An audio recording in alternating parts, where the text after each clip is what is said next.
When I bought the cabin, I thought I was buying peace.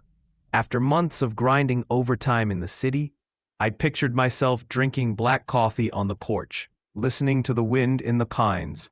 The cabin had been vacant for years, at least according to the county records and the agent who sold it to me. I wired the money, signed the deed, and told myself I'd finally earned a retreat of my own. The drive took 4 hours. My truck bed was loaded with paint cans, lumber, and a second-hand tool chest. As the road wound higher into the mountains, I imagined tearing up moldy carpet, replacing the windows, maybe even building a fire pit. I pulled into the gravel driveway and killed the engine. That's when my stomach dropped. A silver SUV sat in the drive like it belonged there. Smoke curled from the chimney. Curtains were drawn, and I could hear faint music playing inside. My house, supposedly abandoned, was very much lived in. I double-checked the GPS, my paperwork, even the parcel number stamped on the mailbox. No mistake. This was my cabin. Heart pounding, I walked up the porch steps, my boots crunching on fresh welcome mats that hadn't been there during the showing. I rang the bell. The door swung open. A woman in her 50s stood there, blazer over jeans, holding a laminated badge that gleamed in the morning light. Her expression snapped from surprise to authority in an instant. "You need to leave," she said coldly. "This property has been seized under HOA emergency authority. Trespassing is a criminal offense." I stammered, pulling out my deed. "I bought this place. Here's the paperwork. It's mine." She raised the thick folder of her own. "Fraudulent claims won't work here. Federal statute, subsection 1432B, Community Safety Protocols. This structure was abandoned after the owner's death. The HOA is authorized to manage it." Her calm confidence rattled me. She spoke like a judge issuing a ruling. I glanced past her into the living room. New locks, mail stacked neatly on the counter, addressed to Director of Housing Oversight, utilities humming in her name, and taped to the wall, like trophies, were 2 death certificates for the previous owners. Everything about it screamed official, except I knew it was a lie. I pulled out my phone and started recording. "You can't just take my house." Her lips curved into a thin smile. "Deputy Monroe is already on his way. The harassment complaint has been filed. You're making this worse for yourself." Sirens wailed up the valley minutes later. When the deputy arrived, she turned into an Oscar-worthy victim, trembling voice and all. "Officer, this man has been threatening me for weeks. Here are the restraining order documents." She handed him a folder thick with seals and signatures. Meanwhile, I stood there, waving my deed, sounding like a lunatic. The deputy barely glanced at me before explaining in that condescending tone cops use when they've already made up their mind. "Sir, there's an active order. Property disputes go through court, not driveways. You'll need to come with me." The cuffs were ice cold. By some miracle, bureaucratic confusion, radio chatter I couldn't follow, I wasn't booked. They let me go, but warned that if I came near the cabin again, I'd be arrested. I drove away shaking so badly I could barely keep the truck in the lane. 6 months of planning, thousands in supplies, and my dream retreat, all gone because some stranger had convinced law enforcement she belonged there. I parked in a grocery lot to collect myself. That's when my phone rang. Unknown number. "Don't hang up," an elderly male voice said.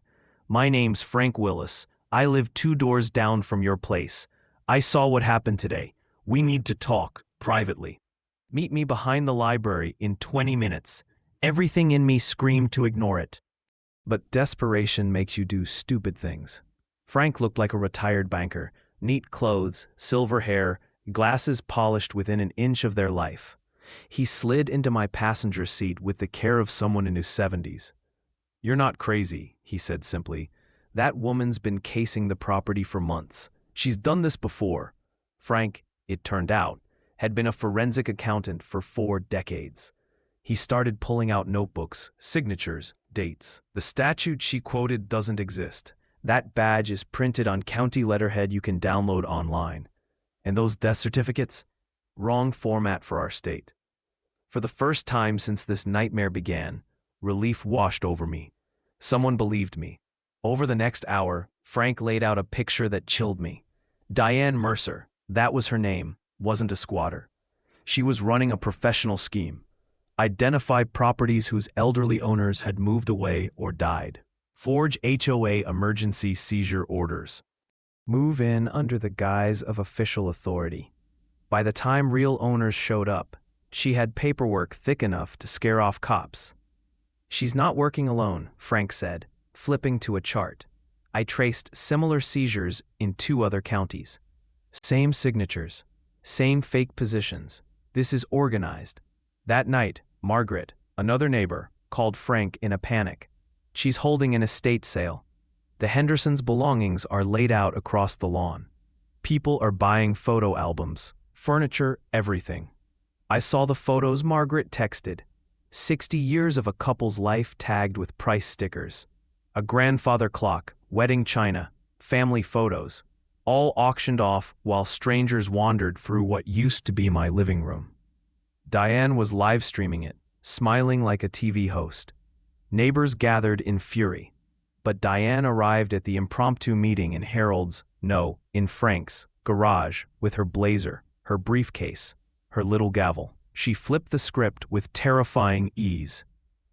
This session addresses Mr. Carter's continued harassment of legitimate HOA operations. Suddenly, I was the defendant. She produced photos of me meeting with Frank, twisted into evidence of conspiracy.